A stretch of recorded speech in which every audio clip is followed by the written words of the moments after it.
Olá, família Pax, mais uma vez ao vivo aqui com vocês, hoje conversando com a nossa querida amiga Marilu Martinelli. Ela que é atriz, escritora, jornalista, sabe tudo sobre valores humanos, foi a primeira pessoa a projetar Satya Sai Baba, o grande avatar que está nos planos de luz, na América Latina. Está com a gente na Pax há mais de 30 anos, ela é conferencista internacional, professora convidada da PUC São Paulo e hoje ela vai falar sobre o Divino Espírito Santo para a gente iniciar o ano de 2025 nas bênçãos do plano espiritual e também nas bênçãos do Divino Espírito Santo, que eu tenho um aqui do meu lado sempre, né? Aliás, minha casa toda é cheia de altar, como vocês já devem ter reparado, né?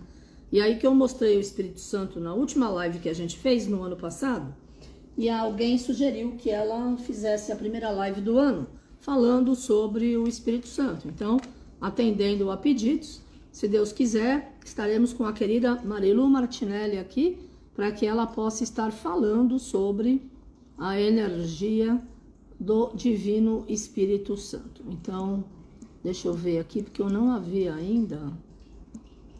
Eu não a vi. Será que ela está aí? Eu não enxerguei direito.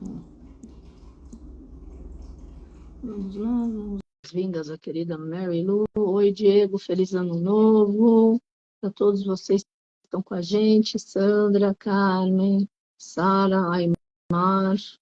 Cadê a Marilu? Eu não a vejo.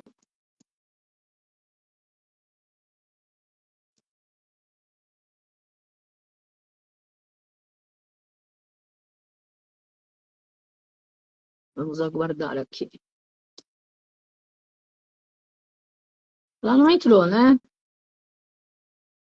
Aqui, Marilu Martinelli entrou. Yes. Boa.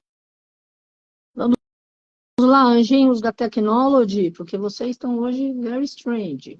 Mas vai dar tudo certo.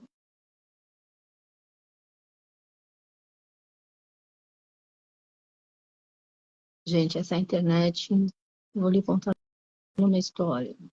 É que nós somos Ares, né? Marilu Martinelli não pode participar. Por que não pode participar? Você trocou de aparelho, Marilu? Será que aconteceu? Olá! Oi, tá boa, querida? Esse negócio Eu estava é doido. brigando com os anjos da Pois é, esse negócio aqui é maluco. Feliz ano novo, saúde para nós. que o novo nasça de dentro de nós, né, querida? Ô, Que ele nem nasça fala, querida. trazendo para fora nossos talentos, muita saúde, não Amém, é? amém, amém. Saúde, Muita saúde, saúde. A gente amiga, adora trabalhar, né? Então, tendo saúde, a gente está bem, né? não é? Oh, É isso mesmo. E você veja que oportuno, né, que nós vamos falar hoje sobre o Espírito Santo, que foi uma pois é. sugestão de uma seguidora das suas É, lives aí da Pax, não é? Se não me engano, foi. ela parece que ela está na Alemanha, não é? É, acho que era. É Eu acho da que sim. Holanda, da Holanda. Era do país europeu. É, a Paola, acho que foi da Holanda. Muito bom, mas e aí? Vamos Tomara começar. que salve o Divino Espírito Santo. É Que bom. lindo. É. A gente começar energizando 2025, né? Com certeza, não é que nós possamos ser pacíficos e pacificadores. Né? Amém. Amém. Pois Isso é. é. Bom, vamos então começar a nossa conversa atendendo ao pedido da Paula, né? É. Da Holanda. Bom, antes de nós falarmos diretamente no Espírito Santo, vamos falar de um conhecimento ancestral da humanidade em todas as culturas, desde as mais remotas, de conhecimento evidente histórico, você tem a ideia da trindade. Sim. Essa ideia da Trindade nasce de um conhecimento ancestral compartilhado por essas civilizações ancestrais, que é a geometria sagrada. Pitágoras falava que o universo se geometriza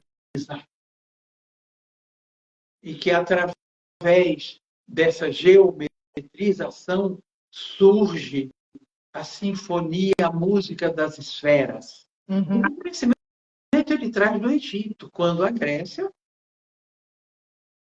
invade o Egito antigo, com Alexandre o Grande, que, por sua vez, era filho de um sumo sacerdote egípcio, sacerdote de Amon, e que vinham para a Grécia anualmente nos festivais de Amon. E a mãe dele era uma sacerdotisa de Amon. A mãe Sim. de Alexandre. Para você ter ideia, na Grécia, Amon, que era representado no Egito como um ariete, como o carneiro, com os chifres encaracolados, ou seja, nosso símbolo, né? Meu e seu, como arianos que somos, na Grécia era uma grande Piton. E para você ter ideia, ela, a mãe dele, dormia no quarto com esse enorme Piton. Para ela, era o símbolo de Amon. E, na época dos festivais a Amon, vinham os sacerdotes egípcios fazer as celebrações. E conta, inclusive Maurice Drouon, que foi um dos maiores historiadores do mundo, professor na Sorbonne, que esse sumo sacerdote, que ele não sabe o nome porque não é identificado, teria inseminado Alexandre no ventre da mãe dele, né? Dessa sacerdotisa de Amon. Daí, quando Alexandre invadiu o Egito, ele ter sido recebido por sacerdotes de Amon-Ra, que botaram nele os cornos de ouro, porque esses sacerdotes sabiam dessa descendência. Mas os sacerdotes de Ísis e Osíris, os sacerdotes sumerianos, hindus, todas essas tradições gregas, todos eles sabiam do poder da geometria sagrada. E a Trindade vem da geometria sagrada. Sim. Veja por quê. Qual é o principal símbolo da manifestação na geometria sagrada? Um círculo com um ponto no meio. O que seria o círculo? O vazio que tudo contém. O que é o ponto no meio do círculo? A vontade da consciência magna, que uns chamam de Deus, outros de consciência pré-existente, outros de mente universal, não importa. Muitos nomes para uma só energia.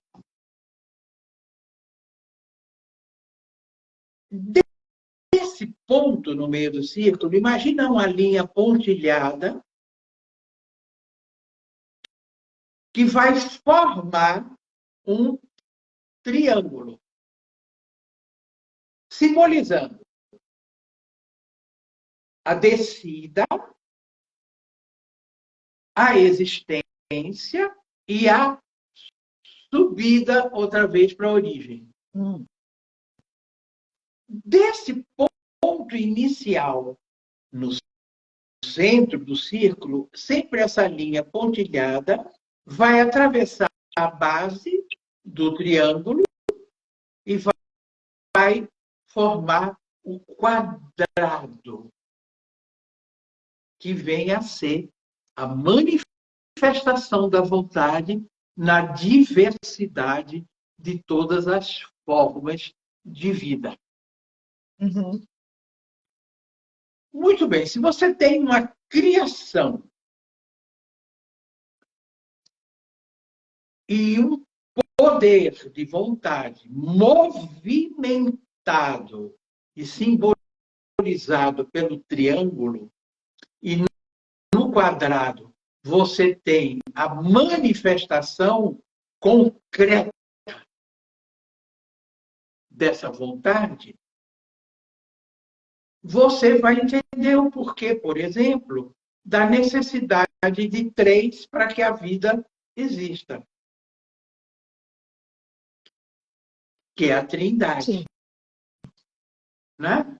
Então, como é que você vai identificar isso? Uma origem,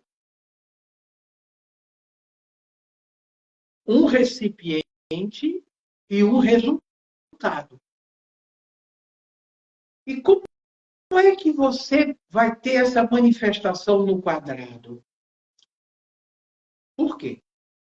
Porque você estabelece para que isso, essa vida se manifeste de maneira diferenciada, você precisa de elementos.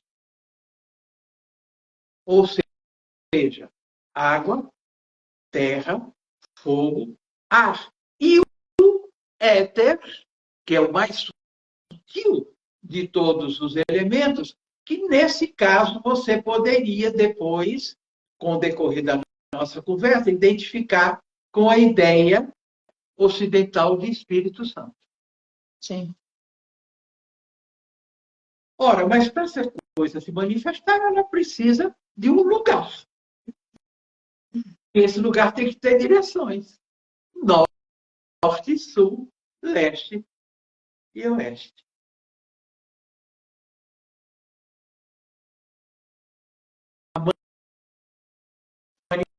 Utilizar os elementos para que haja vida. Uhum.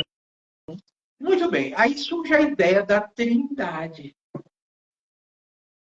Historicamente, a forma mais antiga de culto, além das primais, que eram as religiões apenas da natureza, é o hinduísmo, que, na verdade, não é nem uma religião, porque não tem doutrinação. É uma forma das escolas iniciáticas muito antigas, porque para alguns tem mais de 12.000 anos, aproximadamente, de mostrar o seu conhecimento integrado. Aconteceu isso na Suméria, aconteceu isso no Egito, e aconteceu isso na Grécia, depois como herança do conhecimento egípcio. Muito bem. Como é que era a ideia da Trindade na Suméria? Suméria é um panteísmo, tem infinitos deuses, mas a sua trindade máxima era Enlil, Inanna e Enk, que era muito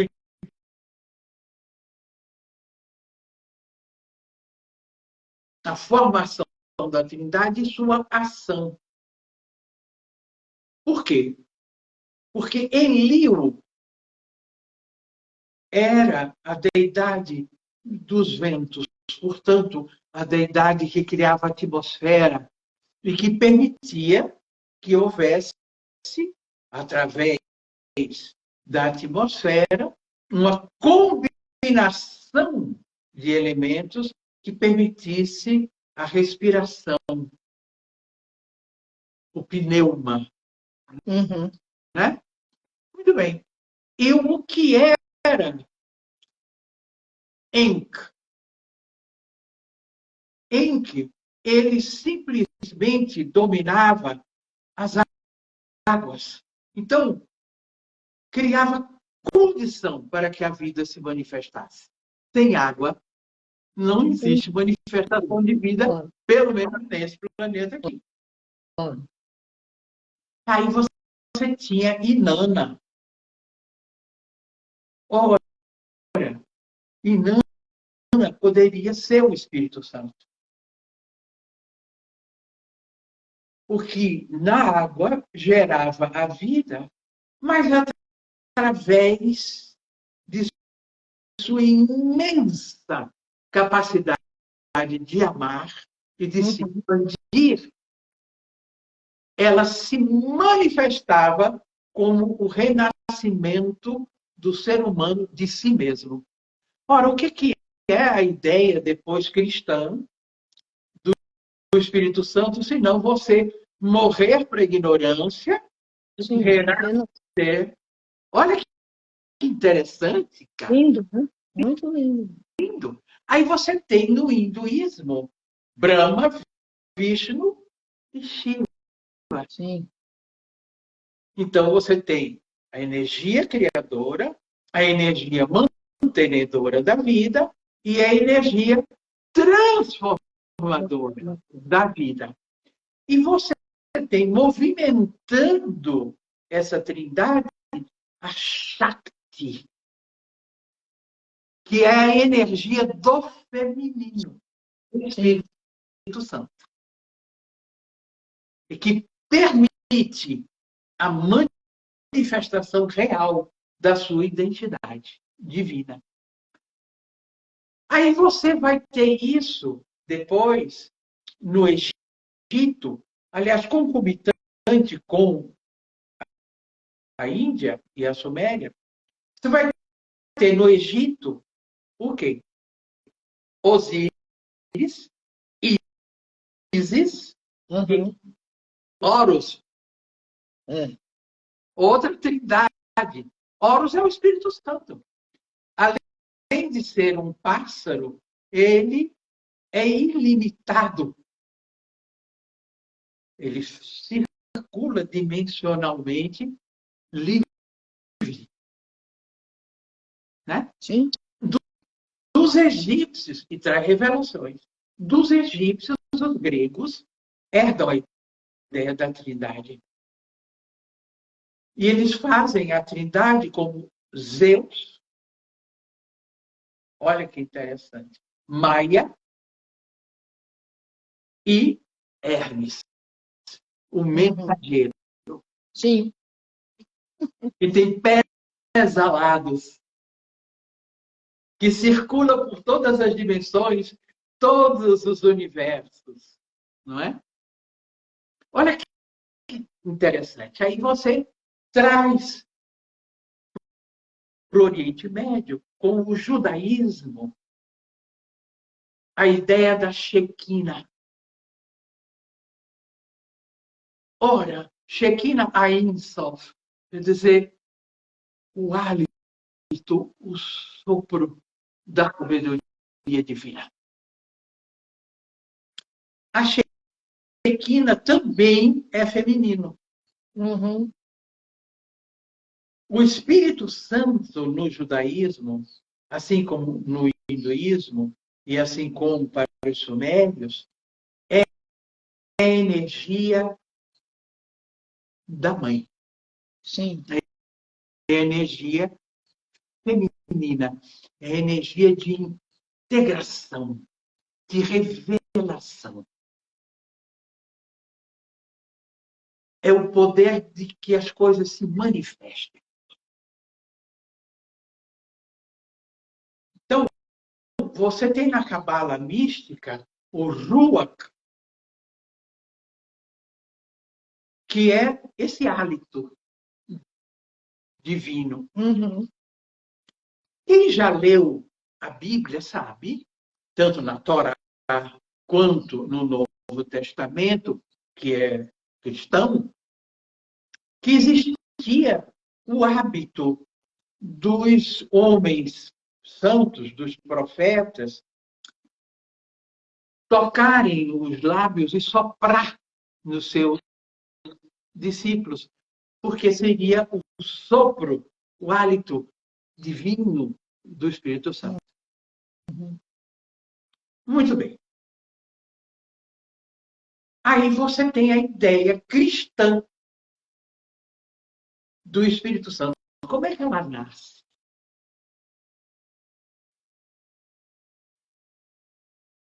Você vê na Bíblia a narração pela primeira vez dele no batismo de Jesus. Sim. Não é? Uhum. Quando ele é batizado por João o Batista, o extraordinário iniciado essênio, ao simbolismo da pomba branca com os raios caindo em cima dele. Ou seja, esse Espírito Santo simbolizado artisticamente, graficamente, por essa pomba mística, simboliza que naquele instante a identidade humana de Jesus se revela divina. Uhum. Olha que coisa bonita. É daí que nasce, no cristianismo, depois de absorver esse ensinamento bíblico, quando não existia a religião cristã ainda. Uhum. Foi batizado de cristianismo por Saulo de Tarso, que ele quis dar um nome. É quando ele denomina o Senhor Jesus Uhum. de o Cristo, o ungido. Ungido quem? Pelo Espírito Santo. Que era uma ideia judaica. Não existia cristianismo. As pessoas se esquecem que Jesus era judeu. E um Sim. profundo estudioso do judaísmo. Sim. E ele diz na Bíblia: eu não vim negar Moisés, eu vim trazer a verdade que ele trazia. Ou seja, vocês mexeram aí, entendeu? Desviaram a coisa. Então, eu vim para trazer a verdade. E ele traz uma revolução extraordinária por distorção. O judaísmo até então estava vendo Deus como um verdugo, como alguém que ou castigava ou premiava de acordo com o seu humor, entendeu? E ele traz Deus como amor. Sim. Então ele traz uma enorme de uma revolução. O que o fez abalar o poder naquele momento, não é, da organização social judaica, e daí ele ter, inclusive, sido condenado à morte. Bom, mas vamos ver, então, no cristianismo, assim denominada a mensagem de Jesus e codificada por Saulo de Tarso, tinha no início milhares de adeptos dispostos, e assim o fizeram, a entregar a vida como testemunho de que tinham sido tocados no âmago do seu ser, na revelação de que eram divinos, Certo. em essência. Muito bem. Mas não existia uma organização, que eram as religiões visíveis.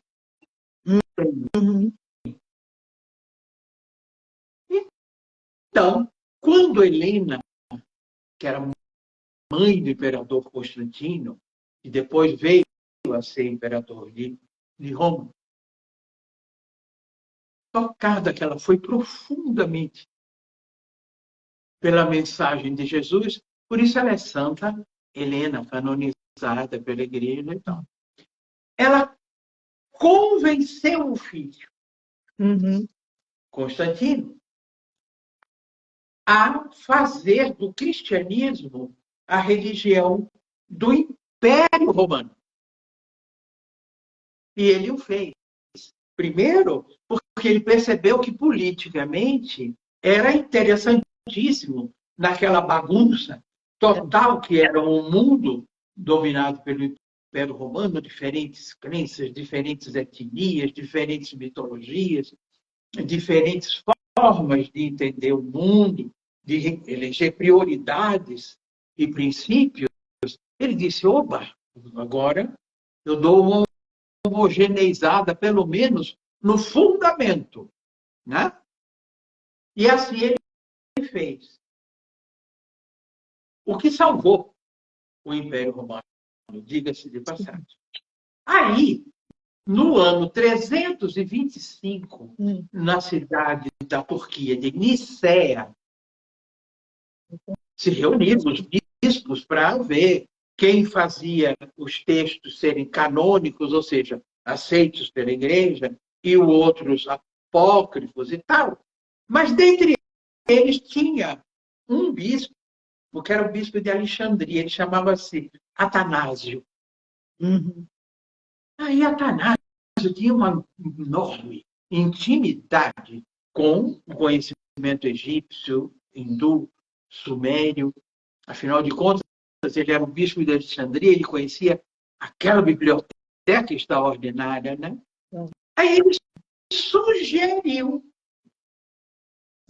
que o cristianismo tivesse na Trindade, Pai, Filho, o Cristo Jesus, e o Espírito Santo, sua misericórdia. E o seu poder manifestado. E Constantino achou a ideia maravilhosa e topou.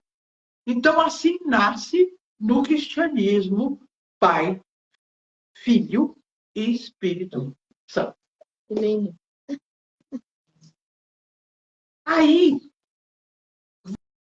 vamos ver como o mundo cristão, seja ele fragmentado como é, né? Porque você tem muitas vertentes do cristianismo. Tem a vertente ortodoxa, tem a vertente romana, você tem as vertentes pós-reforma luterana, tem as reformas pentecostais, os neopentecostais, que são os evangélicos, enfim, são muitas as vertentes. Mas, se você pensar, o que unifica todas essas vertentes é a ideia do Espírito Santo. Sim. Então, vamos ver como é que, segundo a Igreja Católica, numa determinada forma batismal, e a evangélica tem outra forma batismal, assim como a luterana. Mas, no catolicismo, o que é o batismo? É um dos rituais, um dos cerimoniais mais lindos do cristianismo. Então, vamos lá. O que é que você tem? E lembra-se da história de Inanna, lembre-se que eu falei da água e tal, lembram, né? Muito bem. Jesus não foi batizado no Jordão? Então, um batismo de seus adeptos não poderia ser, a não ser na água. A água é um veículo, não só que permite a manifestação da vida, mas é um condutor de energia.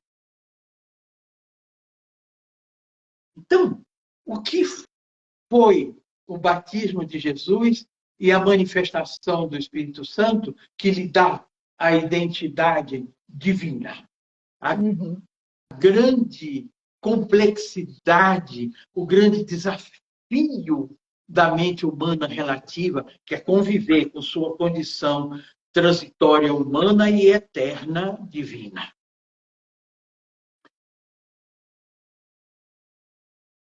Na Bíblia, nós ouvimos e lemos e ouvimos quando um sacerdote recita a ideia das águas de baixo, que é a ideia da nossa vida material, e as águas de cima, ou seja, as dimensões superiores. Sim. Então, você tem o batismo do seu filhinho, do seu sobrinho, de uma criança que nasce no cristianismo, ele volta às águas internas do útero materno para penetrar nas águas da vida manifestada, Sim. sobre a égide das águas de cima. Por que tem uma vela acesa? Porque precisa do fogo. Não era a manifestação dos 4 elementos? Claro. A água, fogo. E por que tem um vaso de flores? A terra. E por que tem um incenso? O ar. Então, aquele serzinho é acolhido no seio da Mãe Terra, abençoado pelos seus elementos e pela divina manifestação do amor, o Espírito Santo. Sim. O Espírito Santo traz dons. Isso é muito importante. Porque a gente vai se deter um pouquinho nisso. Esses dons do Espírito Santo, em toda a história da cristandade e na Bíblia, você vai ver, principalmente na cristandade, você vai se manifestar como fogo. Quando vai conceder dons. O Espírito Santo faz uma, na minha opinião, generosíssima convocação. Quando ele nos chama, ele revela nossas vocações. O que é em latim o verbo vocare? Chamar. O que é a vocação, senão um chamamento ao qual você não tem como negar a ir? Esse é um dos dons dele, do Espírito Santo. Além dessa manifestação histórica no batismo de Jesus, você tem, talvez a mais forte, a mais emblemática de todos os relatos de intervenção do Espírito Santo, que é quando o Espírito Santo, através do anjo Gabriel, Gabriel quer dizer o que anuncia.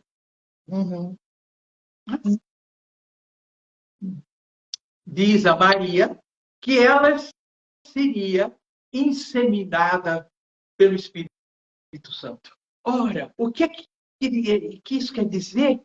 Quer dizer que no ventre ela trazia a trindade, a unidade, que seria praticada, exemplificada e divulgada pelo seu fruto. Nós pensamos que ele está dizendo que foi Deus que inseminou Maria, não foi isso. Imagina que coisa mais simplista. Isso tem toda uma simbologia. Não é?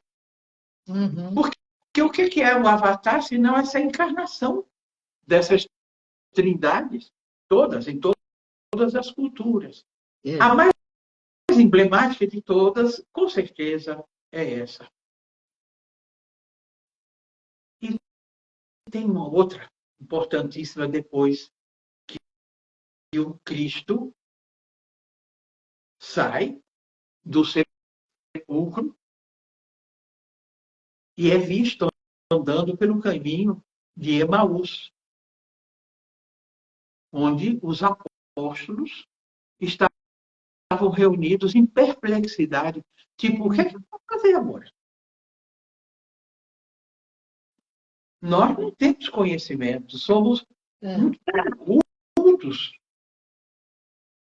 Que a exceção de Lucas, que era médico, né? E Mateus, que era contador e coletor de impostos, a maioria era pescador, eram pessoas muito humildes. Então, em Pentecostes, o que acontece? Eles estão todos reunidos lá. E Jesus aparece. Você já imaginou? A perplexidade. Não é?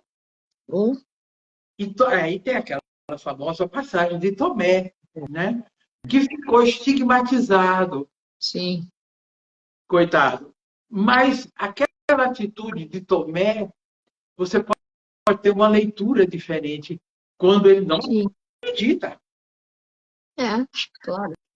Ele queria uma prova. Ele queria uma prova material. Queria tocar as chaves. E ele fica sendo visto como um chato, né? Aquele cara que fica apurriando. E aí ele toca na ferida. Então, e ele muda. Se você tem uma leitura, em vez dele, o cara chato, apurriador, né? Você perceber que a nossa mente concreta, teimosa, que fica botando grades sucessivas para se aprisionar, baseada no medo, né? De saber a nossa própria grandeza, Sim. ela precisa levar um choque de realidade para que ela se liberte. Esse é o símbolo de Tomé. Claro. Sob o ponto de vista de uma leitura esotérica e não apenas uma leitura exotérica, ou seja, uma leitura de dentro para fora. Você não pode aceitar que qualquer tipo de ensinamento, não só de Jesus, mas de qualquer avatar, de qualquer grande mestre ou mestra ascensionada, qualquer gesto, qualquer palavra, qualquer atitude, não traga em si uma infinidade de conhecimento. Sim. Imagina se era porque ele era um chato. Tanto é que é para ele que Jesus dita, talvez o mais esotérico, o mais profundo de todos os evangelhos, que é o Evangelho segundo Tomé. E quem tiver curiosidade, não é muito longo, não é muito extenso, nem tem muitas páginas o livro, mas é de uma beleza extraordinária. E eu recomendo a versão em português, com os comentários, do professor Humberto Holden. Maravilhoso. Foi um grande mestre, um jesuíta, que, como todo jesuíta, dotado de um conhecimento universal. Não deixem, porque, olha, é um livro excepcional. Até me ocorre, viu, Carmen, da gente poder fazer, eu vou ver aí na minha agenda, você vê na sua, um curso que tiverem interesse sobre Excelente. Não é interessante? Fazendo essa visão, inclusive, do Espírito Santo. Maravilhoso. Não é? A gente vai combinar. A gente combina depois. Vamos voltar. Adorei. Já está confirmado, ó, já estou anotando aqui, ó. Tá bom, meu amor. Aí, o que acontece em Pentecostes, né? 50 dias depois da Semana Santa? As iodes. O que é iode? São caracteres que simbolizam o fogo, as letras de fogo da cabala mística, do judaísmo e tal. Yod-He, Vod-He. Eu sou quem eu sou, né? Ele utiliza esse fogo, né? Deus, no caso do judaísmo, Jeová, ou Yahvé, como queira, utiliza essas letras ígneas para revelação. Sim. Então, o que acontece com aquele grupo tão heterogêneo que, como eu disse, se destacavam pouquíssimos, com alguma cultura, com algum preparo intelectual? Todos eles recebem as letras ígneas, as letras de fogo, os iodes, as línguas de fogo, e todos eles, então, pelos dons oferecidos pelo Espírito Santo, transformam-se em emissários da palavra de Deus, através dos ensinamentos do seu filho, se você tomar a cristandade como a tríade, né? Pai, Filho e Espírito Santo. Veja que sentido esotérico, eu digo, no sentido profundo desse acontecimento. Se o Espírito Santo revela as nossas vocações, então aqueles homens ali que achavam que tinham como vocação ser pescador, o outro achava que era agricultor, o outro achava que era pedreiro, então, eles vieram vocacionados como testemunhas oculares, terem convivido com o Cristo Jesus. E mesmo Saulo, que não conviveu da forma humana, mas o encontrou na revelação, veja que ensinamento você encontra o divino em você de muitas maneiras. A revelação não é uma só. A revelação, ela é múltipla.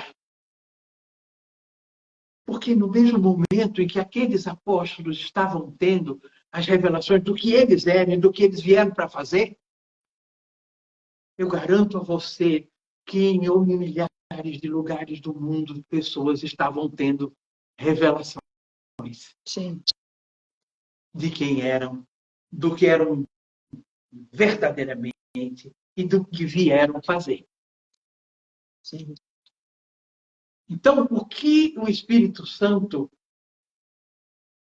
oferece como dons? Antes de mais nada, o mais poderoso de todos, dizer a você sua verdadeira função. Revelar sua verdadeira identidade.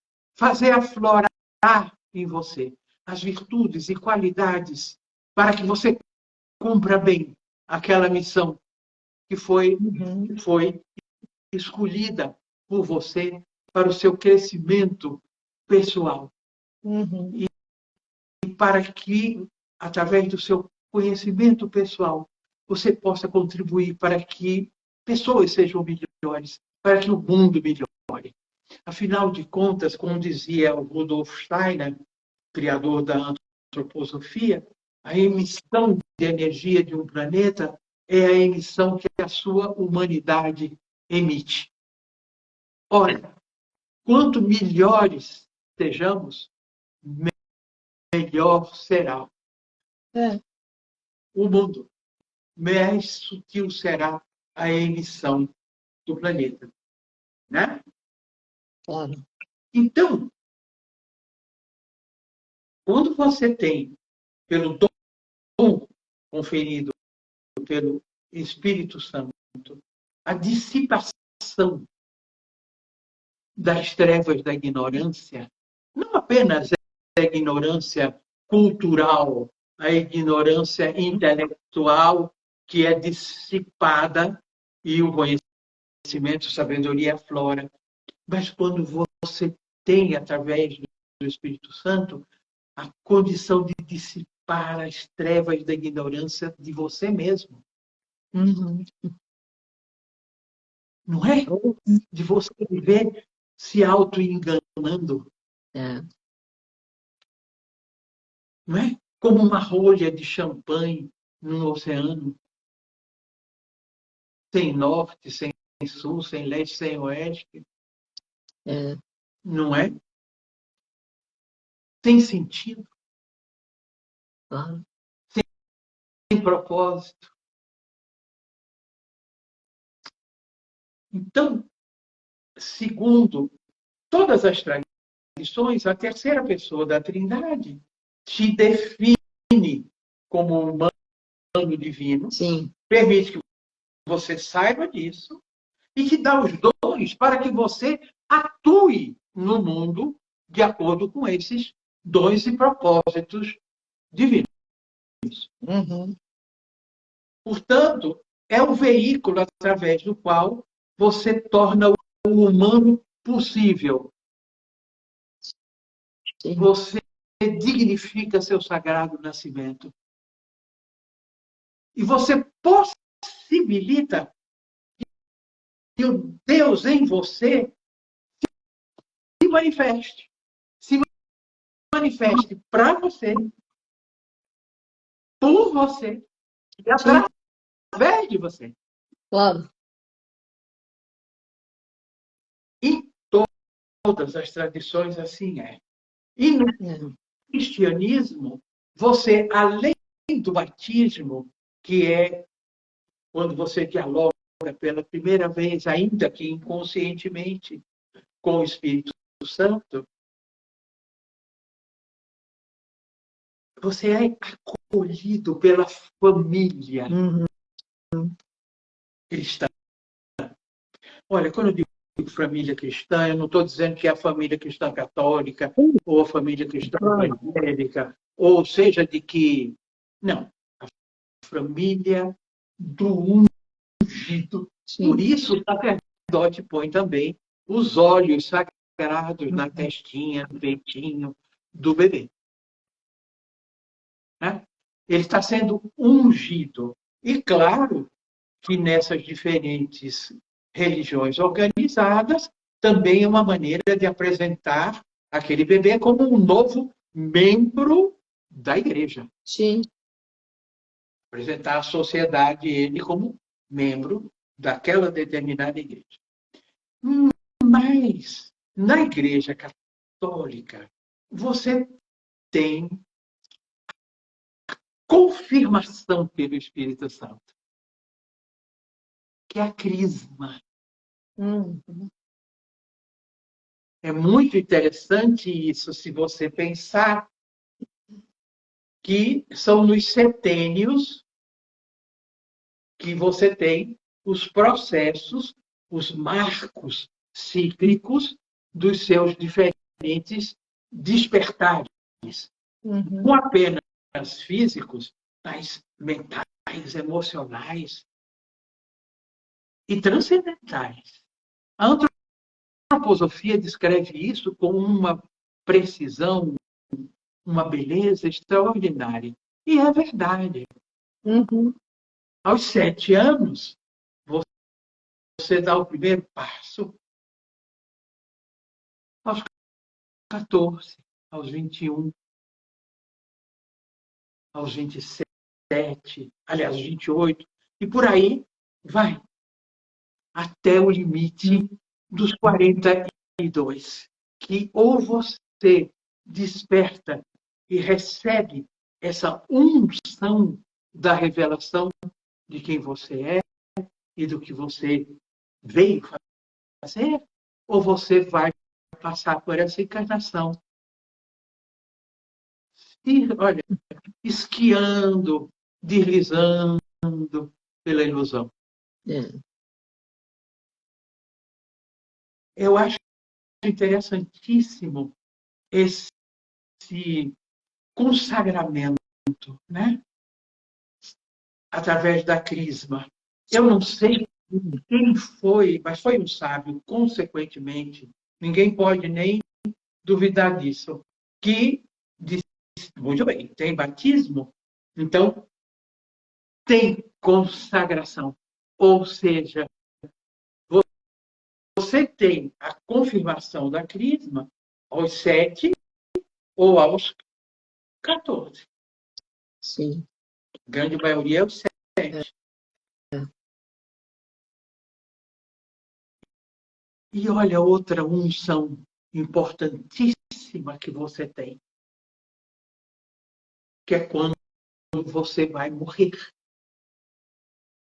Quando você sabe que você morre na forma e renasce na consciência, Sim. que são os santos óleos da extrema unção. Uhum. Isso no cristianismo é muito bonito. É.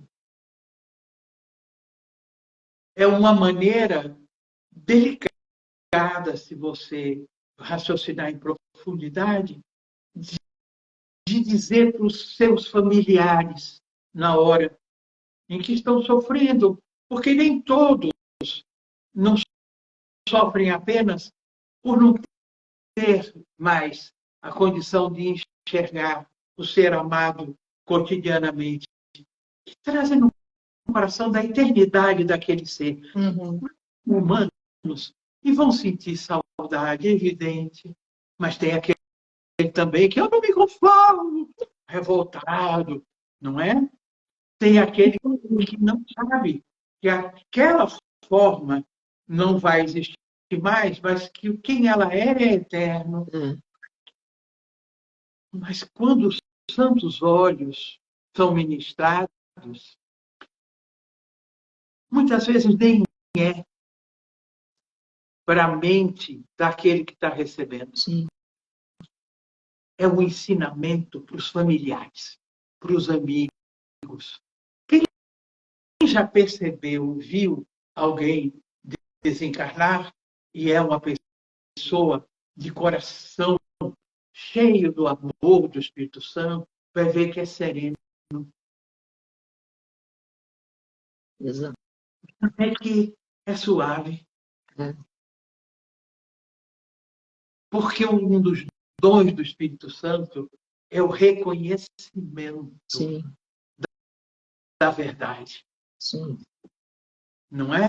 Seja ela uma verdade aferível materialmente pelos nossos sentidos externos ou internos, porque afinal de contas nós somos não apenas pentasensoriais, nós somos plurissensoriais. Nossos sentidos internos são mais sutis, né? Mas né? E tudo isso são dons do Espírito Santo. Para fechar, né? Já que a gente fez um passeio por todas as tradições referentes à Trindade e vimos que esse conhecimento ancestral é unificado, independe de religião, mas é essa energia de revelação que a gente chama de Espírito Santo, que quando você se permite, se abre, oferece o seu coração. Sim. E a sua mente se rende ao que ela não explica, que você começa a sentir a presença do Espírito Santo e começa a absorver seus dons, a pô-los em prática Uhum. e a se candidatar a construir todos os dias, dentro do âmago do seu ser, um ser humano feliz Sim. e promotor de felicidade. Felicidade é uma virtude, mas Sim. conscientemente é uma construção diária. Louvado seja o Espírito Santo. Amém. Amém. Muito obrigado. Vou colocar ele aqui para a gente encerrar nas bênçãos do Espírito Santo. Gratidão, Marilu, foi maravilhoso, como sempre. Que desce como fogo, vem como em Pentecostes, preenche-nos de novo. Louvado seja a terceira pessoa da Trindade, o Divino Espírito Santo. Amém. Querida, gratidão eterna, muito amor para você. Feliz ano novo. Estou anotando aqui, vamos marcar a sua vivência, que vai ser tudo de maravilhoso. Gratidão, que o Espírito Santo nos ilumine sempre. Gratidão, gratidão, gratidão. Assim é. Beijo. Gratidão, namastê, família Pax.